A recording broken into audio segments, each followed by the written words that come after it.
ఈ ముద్దుగుమ్మే నా వైపుగా వస్తే బంతి పూల దారి వేస్తా, లేత పాదం ఇంకా కందకుండా.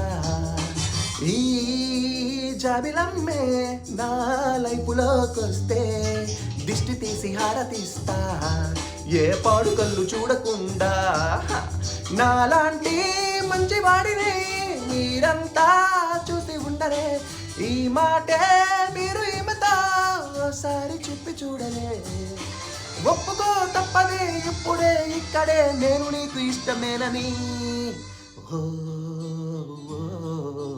వాన కళ్ళ వయారి నా తేనె కళ్ళ సింగారి, నా గుండెలోకి దూరి మనసులోకి చారి చంపినావే కావేరి, నన్ను ముంచినావే బేబేరి.